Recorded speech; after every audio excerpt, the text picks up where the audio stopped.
ഇന്നത്തെ വീഡിയോയിലേക്ക് എല്ലാവർക്കും സ്വാഗതം. എല്ലാവരും സുഖമായിട്ടിരിക്കുന്നു വിശ്വസിക്കുകയാണ്. ഞാനും സുഖമായിട്ടിരിക്കുന്നു.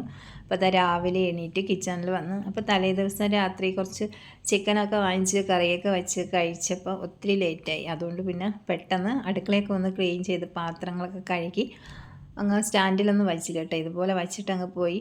പിന്നെ രാവിലെ വന്ന് എടുത്ത് വയ്ക്കാമല്ലോ. അപ്പോൾ അടുക്കള ക്ലീൻ ആയിട്ടിരുന്നാൽ പിന്നെ രാവിലെ ജോലികൾ ചെയ്യാൻ എളുപ്പമായിരിക്കുമല്ലോ. അങ്ങനെ രാവിലെ ആ പാത്രങ്ങളൊക്കെ എടുത്ത് അതാത് സ്ഥാനത്ത് വെച്ചു. പിന്നെ ബ്രേക്ക്ഫാസ്റ്റ് ഉണ്ടാക്കാൻ വേണ്ടിയത് ഇടിയപ്പം ഉണ്ടാക്കാമെന്ന് വിചാരിച്ചേട്ടാ. അപ്പോൾ ചിക്കൻ കറി ഇടിയപ്പം ഇവിടെ എല്ലാവർക്കും ഇഷ്ടമാണ്. അപ്പോൾ തലേ ദിവസം രാത്രി വെച്ച ചിക്കൻ കറി ഉള്ളതുകൊണ്ട് പിന്നെ രാവിലെ എളുപ്പമാണല്ലോ. അങ്ങനെ ഇടിയപ്പത്തിനുള്ള മാവൊക്കെ ഞാൻ എടുത്ത് ചൂട് വെള്ളത്തിൽ നല്ല തിളച്ച വെള്ളത്തിൽ കുഴയ്ക്കുന്നതാണല്ലോ നല്ല സോഫ്റ്റ് ആയിട്ടുള്ള ഇടിയപ്പം കിട്ടാൻ വേണ്ടി. അങ്ങനെ വെള്ളമൊക്കെ തിളപ്പിക്കാൻ വെച്ചു.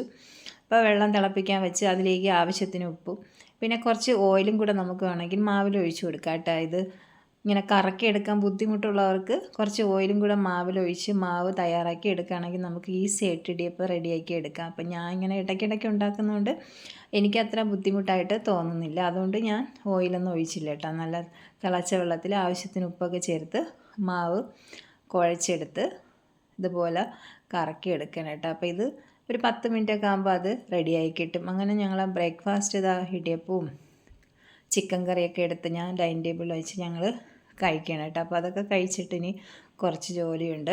അങ്ങനെ അതൊക്കെ കഴിച്ചു. പിന്നെ കഴിച്ച പാത്രങ്ങളൊക്കെ കഴുകി കിച്ചണൊക്കെ ഒന്നുകൂടെ ഒന്ന് ക്ലീൻ ചെയ്ത് എടുത്തിട്ടുണ്ട്. പിന്നെ നമുക്ക് അരിയൊക്കെ ഒന്ന് അരച്ച് വയ്ക്കുക. എളുപ്പമുള്ളൊരു പണിയാണെങ്കിൽ ഭയങ്കര മടിയായിട്ട് തോന്നുന്ന ഒരിതാണ് കേട്ടോ ഇതിങ്ങനെ വെള്ളത്തിൽ കുതിരായിടുന്നത്. അപ്പോൾ രാവിലെ അതിട്ടാൽ നമുക്ക് വൈകുന്നേരത്തിന് മുമ്പ് അരച്ചെടുക്കാമല്ലോ. അങ്ങനെ അതെല്ലാം ഒന്ന് വെള്ളത്തിലിട്ട് വയ്ക്കാമെന്ന് വിചാരിച്ച് ഞാൻ 1 കപ്പ് ഉഴുന്നിന് 3 കപ്പ് പച്ചരി എന്ന കണക്കിനാണ് ഇടുന്നത് കേട്ടോ. അതിലേക്ക് ഒരു 2 സ്പൂണ് ഉലുവയും കൂടെ ചേർത്ത് കൊടുക്കും ഉഴുന്നിൽ. അപ്പോൾ ഇങ്ങനെ ഉലുവ ചേർക്കുമ്പോൾ നമുക്ക് നല്ല പതഞ്ഞ് നല്ലതായിട്ട് കിട്ടും മാവ്. അതുകൊണ്ടാണ് ഉലുവയും കൂടെ ചേർക്കുക കേട്ടോ. പിന്നെ പച്ചരിയാണ് ചേർക്കുന്നത്, വേറെ അരിയൊന്നും ചേർക്കുന്നില്ല. ഇനി അരയ്ക്കുമ്പോൾ കുറച്ച് ചോറും കൂടെ ചേർത്ത് കൊടുക്കുക. ഒത്തിരി ആയിപ്പോണ്ട, കുറച്ച് മതി. ഇനി നമുക്കിത് ഇഡ്ഡലിക്കും ദോശയ്ക്കും ഞാൻ എടുക്കാറുണ്ട് അരച്ച്. വെള്ളം അരയ്ക്കുമ്പോൾ കറക്റ്റായിട്ട് അരച്ചെടുക്കുക കേട്ടോ. ഒത്തിരി വെള്ളം ചേർക്കാതെ അരയ്ക്കുക. അപ്പോൾ നമുക്ക് ദോശയ്ക്ക് വേണമെങ്കിൽ പാകത്തിന് വെള്ളം ഒഴിച്ചു കൊടുത്ത് അപ്പോൾ തന്നെ ചുട്ടെടുക്കാം. അപ്പോൾ ഇഡ്ഡലിയും ദോശയ്ക്കുള്ള മാവിനുള്ള ഇതെല്ലാം ഒന്ന് കുതിർക്കാൻ വേണ്ടിയിട്ടിട്ട് ഞാൻ പുറത്തൊന്ന് വന്നേട്ടാ. ഇങ്ങനെ രാവിലെ ബ്രേക്ക്ഫാസ്റ്റൊക്കെ കഴിച്ച് കുറച്ച് സമയം ഇങ്ങനെയൊക്കെ വന്ന് നിൽക്കും ചെടികളും. പിന്നെ കുറച്ച് നമ്മളെ വീട്ടമ്മമാർക്ക് ആവശ്യമുള്ള കുറച്ച് സാധനങ്ങളൊക്കെ നമ്മൾ വീട്ടിൽ കരുതുന്നത് നല്ലതാണ്. ഇതുപോലെ അത്യാവശ്യമുള്ള സാധനങ്ങൾ വീട്ടിൽ നിർബന്ധമായിട്ടും ഇതുപോലെ ഒന്ന് നട്ട് വയ്ക്കാം കേട്ടോ. ഒത്തിരി വെജിറ്റബിളും ഒന്നുമല്ല, ഇതുപോലുള്ള ചെറിയ കാന്താരിയൊക്കെ നമുക്ക് എപ്പോഴും ആവശ്യമാണ്. അത് നമ്മളൊരു മൂട് നട്ട് വയ്ക്കുക. പിന്നെ ഇതുപോലെ ചെമ്പരത്തി നമ്മൾ ആഴ്ചയിൽ ഒരിക്കൽ താളിയായിട്ട് തലയിൽ തേക്കുന്നത് നല്ലതാണ് കേട്ടോ. നമുക്ക് തലയ്ക്ക് നല്ല തണുപ്പും അതുപോലെ താരൻ്റെ പ്രശ്നം അങ്ങനെയൊക്കെ ഉള്ളത് മാറിക്കിട്ടാൻ വേണ്ടി ചെമ്പരത്തി സഹായിക്കും. അതുകൊണ്ട് ഒരു മൂട് ചെമ്പരത്തി എപ്പോഴും നമ്മൾ മുറ്റത്ത് നടുക. അതുപോലെ തന്നെ മഞ്ഞൾ, അത് നമ്മൾ ഇടയ്ക്കിടയ്ക്ക് ഇങ്ങനെ പുറത്തൊക്കെ പോയിട്ട് വന്ന് മഞ്ഞൾ കുറച്ച് കുളിക്കുന്നതിന് മുമ്പ് മഞ്ഞളൊക്കെ പച്ച മഞ്ഞൾ ഇതുപോലെ ഒന്ന് ഉരച്ച് മുഖത്തൊക്കെ തേക്കുന്നത് നല്ലതാണ് കേട്ടോ. നമ്മളെ കറുത്ത കരിവാളിപ്പ് അതൊക്കെ ഒന്ന് മാറിക്കിട്ടും. ഇപ്പം നമ്മളിതൊക്കെ ഒന്ന് വീട്ടിൽ തന്നെ നമുക്ക് ആവശ്യമുള്ള സാധനങ്ങളൊക്കെ വീട്ടിൽ തന്നെ ഇതുപോലെ നട്ട് പിടിപ്പിക്കുകയാണെങ്കിൽ നമുക്ക് വേറൊരിടത്ത് അന്വേഷിച്ച് നടക്കേണ്ട ആവശ്യമില്ല. നമ്മളെ ആവശ്യത്തിന് നമുക്ക് തന്നെ വീട്ടിൽ നിന്ന് ഇതുപോലെ ചെമ്പരത്തിലയായാലും മഞ്ഞളായാലും ഒക്കെ എടുക്കാൻ പറ്റും. അതുപോലെയാണ് ഇതുപോലെ ഇഞ്ചി ഞാൻ അത്യാവശ്യം സ്ഥിരം എടുക്കുന്നതാണ് കേട്ടോ. അതുകൊണ്ടാണ് ഇതിപ്പോൾ ഇങ്ങനെ നിൽക്കുന്നത്. അത് ഒത്തിരി ഉണ്ടായിരുന്നു. അപ്പോൾ ഇഞ്ചി നമുക്ക് നട്ടെടുക്കാം. പിന്നെ കറ്റാർവാഴ, നമ്മുടെ മുടിയൊക്കെ നല്ലതായിട്ട് വളർന്ന് കിട്ടാൻ സഹായിക്കുന്ന ഒന്നാണ് കറ്റാർവാഴ. അപ്പോൾ അത് നമ്മൾ വെളിച്ചെണ്ണയൊക്കെ കാച്ചുമല്ലോ, അല്ലെങ്കിൽ നമ്മൾ താളി ചെമ്പരത്തി ഇലയിൽ താളി അരയ്ക്കുമ്പോൾ ഇത് ഒരു തണ്ട് ഇട്ട് അരച്ച് താളിയായിട്ട് തേക്കുന്നത് നല്ലതാണ്. പിന്നെ നമ്മുടെ മല്ലിയില, നമ്മൾ പുറത്തുനിന്നൊക്കെ മല്ലിയില ചിലപ്പോൾ വാങ്ങിച്ച് പെട്ടെന്ന് കേടൊക്കെ ആയിപ്പോവും. അപ്പോൾ നമുക്ക് അത്യാവശ്യത്തിന് മല്ലിയിലേക്ക് ഇടേണ്ടി വന്നാൽ ഇതുപോലൊരു മല്ലി, ഇത് നമ്മൾ സ്ഥിരം നമ്മളെല്ലാ വീടുകളിലും കിട്ടുന്നതാണ് കേട്ടോ. ഒത്തിരി കാട് പോലെ പിടിച്ച് കിട്ടും. അപ്പോൾ ഇതുപോലെ ഒരു തൈ നമ്മളെ വീട്ടിലെപ്പോഴും നട്ട് വളർത്തുന്നതും നല്ലതാണ്. പിന്നെ നമ്മുടെ കറിവേപ്പില, അത് നമ്മൾ പുറത്തുനിന്ന് വാങ്ങിക്കുന്നതൊക്കെ നല്ല വിഷം അടിച്ചതാണ്. അതുകൊണ്ട് നമ്മൾ അതും നട്ട് വളർത്തുന്നത് നല്ലതാണ്. നമ്മളെ വീട്ടിലുള്ള പച്ചക്കറിയുടെ വേസ്റ്റ്, മുട്ടയുടെ തൊലി, പിന്നെ പഴത്തൊലി, ഇങ്ങനെയുള്ള ഐറ്റങ്ങളൊക്കെ മതി ഇതിൻ്റെ മൂട്ടിലിടുക. അപ്പോൾ നമ്മൾ ഹെവി ആയിട്ട് ഒത്തിരി പരിചരണമൊന്നും ആവശ്യമില്ലാത്ത സാധനങ്ങളാണ് ഈ ഐറ്റം എല്ലാം ഞാൻ കാണിച്ചത്. എന്നാൽ നമുക്ക് വീട്ടിൽ നമ്മളെ വീട്ടമ്മമാർക്ക് അത്യാവശ്യമുള്ള കാര്യങ്ങളൊക്കെയാണ് കേട്ടോ. അതുപോലെ മുരിങ്ങ, അത് നമ്മൾ ചിലപ്പോൾ ആദ്യം നടുമ്പം പൊടിക്കത്തില്ല, അങ്ങനെ 2-3 പ്രാവശ്യം കമ്പുകൾ കൊണ്ട് നടുക നമ്മൾ. ഇതൊക്കെ കണ്ണിന് കാഴ്ചയ്ക്കൊക്കെ നല്ലതാണ്. അപ്പോൾ നമ്മൾ പരിപ്പ് കറിയ തോരനൊക്കെ വയ്ക്കുമ്പോൾ ഇതിൽ കൂടെ ഒരു പിടി അങ്ങ് ചേർത്താൽ മതി കേട്ടോ. അത് നല്ല ഒരു ഗുണമുള്ള ഒരു ഔഷധമുള്ള ഒരു ചെടിയാണ്. അപ്പോൾ അത് നമ്മൾ വീട്ടിൽ നട്ട് വളർത്തുക. പിന്നെ ഫാഷൻ ഫ്രൂട്ട്, അതും നമ്മൾ ഷുഗറൊക്കെ ഉള്ളവർക്ക് നല്ല ഒരു ഫ്രൂട്ടാണ്. അതും പ്രത്യേകിച്ച് വളത്തിൻ്റെ ഒന്നും ആവശ്യമില്ല, നമ്മൾ ഇത് നട്ട് കൊടുത്താൽ മാത്രം മതി. ഇതുപോലെ ഏതെങ്കിലും ഒന്ന് പന്തൽ പോലെ കയറ്റി വിട്ട് കൊടുക്കുമ്പോൾ അതും ആയിക്കിട്ടും. അപ്പോൾ നമ്മളെ വീട്ടമ്മമാർക്ക് ആവശ്യമുള്ള എല്ലാ സാധനങ്ങളും ഇതൊക്കെ നമ്മളെ വീട്ടിൽ തന്നെ നട്ട് പിടിപ്പിക്കുക. ഹെവി ആയിട്ട് നമുക്കിപ്പോൾ പച്ചക്കറി ചെടികളൊക്കെ ഒന്നും ചിലപ്പോൾ വളർത്താൻ പാടായിരിക്കും. എന്നാൽ ഇത് ഇത്രയും നമുക്ക് അധികം പരിചരണം ഒന്നും ആവശ്യമില്ലാത്ത സാധനങ്ങളാണ്. എന്നാൽ നമ്മളെ വീട്ടമ്മമാർക്ക് എന്നും ആവശ്യമുള്ള കാര്യങ്ങളൊക്കെയാണ് കേട്ടോ. അപ്പോൾ എല്ലാവരും നമ്മുടെ അടുക്കള തോട്ടത്തിൽ ഇങ്ങനെയുള്ള സാധനങ്ങളൊക്കെ വച്ച് പിടിപ്പിക്കുക. പിന്നെ ഞാൻ അകത്ത് വന്ന് ഒരു പപ്പായയൊക്കെ എടുത്തുകൊണ്ട് വന്ന് ഇന്ന് പപ്പായ വെച്ചിട്ട് ഒരു കറി ഉണ്ടാക്കാം കേട്ടോ. തേങ്ങയൊന്നും അരയ്ക്കാതെ നല്ല സിമ്പിളുമാണ്, എന്നാൽ നല്ല ടേസ്റ്റുമാണ് കേട്ടോ. അതിനുവേണ്ടി ഞാൻ തലേദിവസം തന്നെ വൻപയർ കുതിർക്കാൻ വേണ്ടി ഇട്ടിട്ടുണ്ടായിരുന്നു. അത് കുക്കറിലേക്കിട്ട് നമ്മുടെ പപ്പായ ഉണ്ടല്ലോ അതും ചെറിയ കഷ്ണങ്ങളാക്കിയിട്ട് ഉപ്പും മഞ്ഞളും ഇട്ട് കുറച്ച് വെള്ളം ഒഴിക്കാവും കേട്ടോ. തേങ്ങയൊന്നും അരയ്ക്കാത്തതുകൊണ്ട് ഒത്തിരി വെള്ളം ആയിപ്പോരുത്. അപ്പോൾ അത് നല്ല വെന്തതിന് ശേഷം മാറ്റി വയ്ക്കുക കേട്ടോ കുക്കർ. ഇനി ഒരു ചട്ടി അടുപ്പത്തേക്ക് ഒഴിച്ച് അതിലേക്ക് ഓയിൽ ഒഴിച്ച് കുറച്ച് കറിവേപ്പില ഇട്ട് കൊടുക്കുക. പിന്നെ കടുകിന് പകരം നമുക്ക് ഒരല്പം ജീരകം ഇട്ട് കൊടുക്കുക കേട്ടോ. ജീരകം ഒന്ന് പൊട്ടി വരുമ്പോൾ ബാക്കിയുള്ള ഐറ്റമൊക്കെ ചേർത്ത് കൊടുക്കുക. തേങ്ങയൊന്നും അരയ്ക്കാത്തതുകൊണ്ട് വളരെ സിമ്പിളാണ്. നമ്മൾ തേങ്ങയൊന്നും ഉപയോഗിക്കാത്തവർക്ക് ഉപയോഗിക്കാൻ പറ്റിയ നല്ലൊരു കറിയാണ് കേട്ടോ. ഇനി ഒരു 3 അല്ലി വെളുത്തുള്ളി ചതച്ചതും ചെറിയ ഉള്ളി ചതച്ചതും നമ്മുടെ കാന്താരിയാണ് ഏറ്റവും നല്ലത് കേട്ടോ ടേസ്റ്റ്. അത് നമ്മളെപ്പോഴും ഇതുപോലെ വീട്ടിലുണ്ടെങ്കിൽ നമ്മുടെ അത്യാവശ്യത്തിനൊക്കെ എടുക്കാൻ പറ്റും. അങ്ങനെ അതിട്ട് കൊടുക്കുക. അപ്പോൾ അതില്ലാത്തവർ മാത്രം കുറച്ച് മുളക് പൊടി എരിവിന് വേണ്ടി ഇട്ട് കൊടുത്ത് നല്ലതായിട്ട് മിക്സ് ചെയ്ത് നമ്മുടെ ചെറിയ ഉള്ളിയൊക്കെ ഒന്ന് വാടി വരണം. നല്ല വാടി വന്നതിന് ശേഷം അതിലേക്ക് നമ്മൾ വേവിച്ച് വെച്ചിട്ടുള്ള വൻപയറും നമ്മുടെ പപ്പായയും കൂടെ ഉള്ളത് ഇട്ട് കൊടുക്കാം കേട്ടോ. ഇപ്പോൾ വൻപയറില്ലെങ്കിൽ നമുക്ക് ചെറുപയറോ കടലയോ ഏതോണോ വെച്ച് ചേർക്കാം കേട്ടോ. ഏതായാലും നല്ല ടേസ്റ്റാണ്. തലേ ദിവസം കുതിർക്കാൻ വെക്കണമെന്ന് മാത്രമേ ഉള്ളൂ, എങ്കിലേ പെട്ടെന്ന് വെന്ത് കിട്ടുള്ളൂ. ഇനി ഇതെല്ലാം നല്ലതായിട്ട് മിക്സ് ചെയ്യുക കേട്ടോ. ഇനി നമുക്ക് ഉപ്പൊക്കെ ഒന്ന് ചെക്ക് ചെയ്ത് ഉപ്പൊക്കെ ഒന്ന് നോക്കിയിട്ട് നല്ല മിക്സ് ചെയ്ത് ആ എരിയും നമ്മുടെ വെളുത്തുള്ളിയുടെ ഇതെല്ലാം ഓയിലൊക്കെ നല്ല മിക്സായി വരുമ്പം നമുക്ക് നല്ല അടിപൊളി ചോറിന് പറ്റിയൊരു കറി റെഡിയായി. സിമ്പിളുമാണ് എന്നാൽ ഹെൽത്തിയുമാണ് കേട്ടോ. അപ്പോൾ ഉച്ചയ്ക്ക് ഇന്ന് ഈ കറി പിന്നെ തലേ ദിവസത്തെ മീൻ വറ്റിച്ചതുണ്ടായിരുന്നു കേട്ടോ. അങ്ങനെ അതൊക്കെ ആയി. ഇനി നമ്മുടെ അടുക്കളയൊക്കെ ഒന്ന് ക്ലീൻ ചെയ്യണ്ട. അപ്പോൾ ഞാൻ വിചാരിച്ച് വൈകിട്ടിന്ന് ചിക്കൻ വെച്ചിട്ടൊരു സ്നാക്സ് ഉണ്ടാക്കണമല്ലോ. അപ്പോൾ അതൊക്കെ ഒന്ന് വേവിച്ച് മാറ്റിയിട്ട് നമുക്ക് കിച്ചണൊക്കെ ഒന്ന് ക്ലീൻ ചെയ്യാമെന്ന് വിചാരിച്ചു. അപ്പോൾ അതിന് വേണ്ടി ഞാൻ ചിക്കനും കുറച്ച് മഞ്ഞൾപ്പൊടിയും ഉപ്പും പിന്നെ പൊട്ടറ്റോയും കൂടെ വേവിച്ചെടുക്കാൻ എളുപ്പത്തിന് വേണ്ടി ഞാൻ ഇതിലേക്ക് തൊലിയൊക്കെ കളഞ്ഞ് വേവാൻ വേണ്ടി വച്ചതാണ് കേട്ടോ.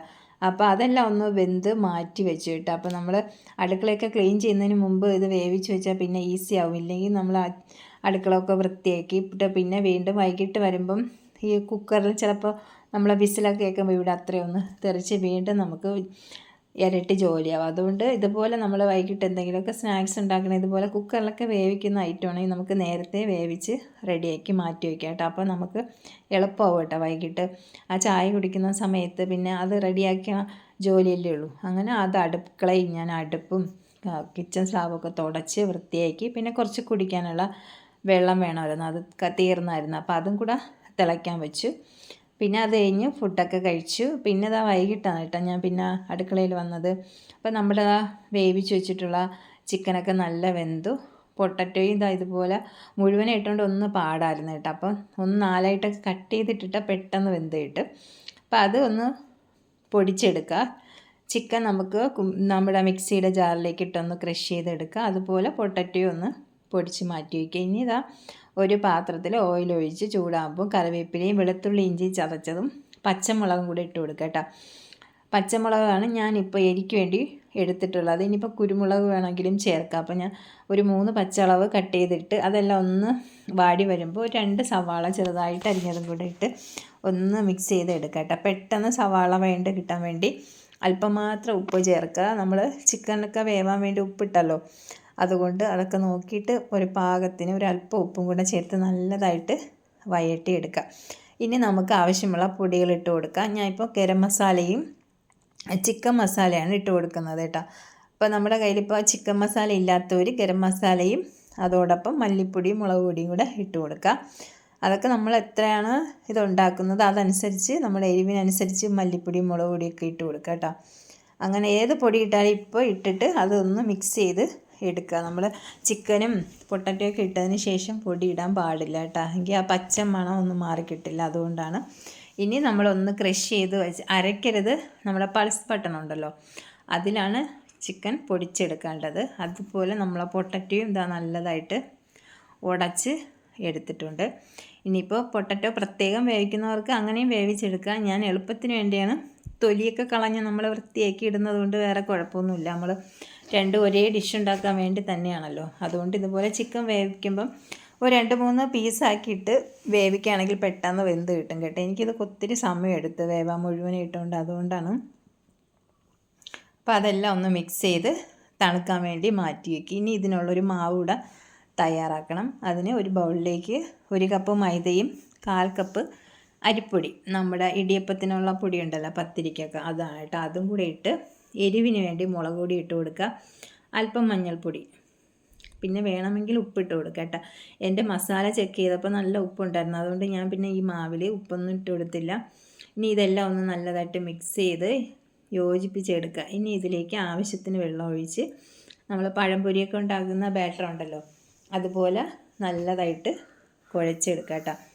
നല്ല ആ പരുവത്തിൽ കിട്ടുക. ഒത്തിരി ലൂസും ആവരുത് കട്ടിയാവരുത് കേട്ടോ. ഇങ്ങനെ ആക്കി എടുത്തിട്ട് ഇനി നമുക്ക് ഈ തണുക്കാൻ വെച്ചിരുന്ന മിക്സ് ഓരോ ബോളാക്കി എടുക്കുക കേട്ടോ. അതൊക്കെ നമ്മളെ ഇഷ്ടത്തിനുള്ള ഷേപ്പാക്കി എടുക്കുക. ഞാൻ എല്ലാം ബോളാക്കിയാണ് ഉരുട്ടിയെടുത്തിട്ടുള്ളത്. ഇനി ഇത് മാവിലേക്ക് മുക്കി പൊരിച്ചെടുക്കുക. അപ്പോൾ നമ്മളെ ചിക്കൻ ബോണ്ട റെഡിയായി.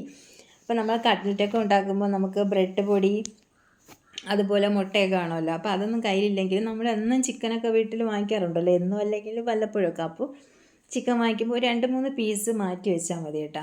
എല്ലില്ലാത്ത പീസ് മാറ്റി വെച്ചിട്ട് ഇതുപോലെ പൊട്ടറ്റയൊക്കെ ആകുമ്പോൾ ഒത്തിരി ആവും. അപ്പം നമുക്ക് മക്കളൊക്കെ സ്കൂളിൽ നിന്ന് വരുമ്പോൾ നമുക്കിതുപോലെ ഉണ്ടാക്കി കൊടുക്കാം. അപ്പം എന്നും ഒരു ഐറ്റം ഉണ്ടാക്കാതെ എന്തെങ്കിലുമൊക്കെ വെറൈറ്റി ഉണ്ടാക്കുമ്പോൾ അവർക്കും ഇഷ്ടമാവുമല്ലോ. നല്ല ചായയോ കട്ടൻ ഇട്ട് കുടിക്കാൻ നല്ല ടേസ്റ്റുമാണ്, അതുപോലെ വയറ് നല്ല നിറയും.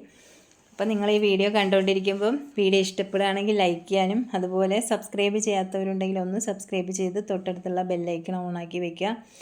അതുപോലെ നിങ്ങളുടെ അഭിപ്രായം എന്തെങ്കിലും ഉണ്ടെങ്കിൽ കമൻ്റായിട്ട് അറിയിക്കുക. ഇഷ്ടപ്പെടുകയാണെങ്കിൽ ഒരു ഹാർട്ടൊക്കെ തന്നെ ഒന്ന് സപ്പോർട്ട് ചെയ്യുക. അപ്പോൾ കഴിഞ്ഞ വീഡിയോയ്ക്ക് നിങ്ങൾ തന്ന സപ്പോർട്ടിന് എല്ലാവർക്കും ഒത്തിരി നന്ദിയുണ്ട് കേട്ടോ. ലൈക്ക് തന്നവരുണ്ട്, അതുപോലെ വ്യൂസൊക്കെ കുറച്ച് വ്യൂസൊക്കെ ഉണ്ട്. അപ്പോൾ ഒത്തിരി താങ്ക്സ് ഉണ്ട്. നമ്മളൊത്തിരി കഷ്ടപ്പെട്ട് പ്രതീക്ഷയോടെ ആയിരിക്കും വീഡിയോ ഇടുന്നത്. അപ്പോൾ ഇതുപോലെ വ്യൂസൊക്കെ കിട്ടുമ്പം ഒരു സന്തോഷമാവും. വീണ്ടും വീണ്ടും വീഡിയോ ഇടാനുള്ള ഒരു ഇത് നമുക്ക് തോന്നും കേട്ടോ. അപ്പോൾ എല്ലാവർക്കും ഒത്തിരി നന്ദി. അപ്പോൾ ഇനി എന്നെ സപ്പോർട്ട് ചെയ്യുക. അപ്പോൾ ഇന്നത്തെ റെസിപ്പിയും വീഡിയോ ഒക്കെ നിങ്ങൾക്ക് ഇഷ്ടപ്പെട്ടു എന്ന് വിശ്വസിക്കുകയാണ് കേട്ടോ. അപ്പോൾ അതാ എല്ലാ ബോണ്ടയും ഇതുപോലെ പൊരിച്ച് ഞാൻ എടുത്തിട്ടുണ്ട്. നല്ല ടേസ്റ്റാണ് കേട്ടോ. അപ്പോൾ നിങ്ങളെല്ലാവരും ട്രൈ ചെയ്ത് നോക്കി അഭിപ്രായം. അപ്പോൾ ഇനി നല്ല വീഡിയോയും നല്ല റെസിപ്പിയും നല്ല വിശേഷങ്ങളായിട്ട് അടുത്ത് വീണ്ടും വരാം. അതുവരെ എല്ലാവർക്കും ബൈ. എല്ലാവരും സന്തോഷമായിട്ട് ഇരിക്കുക.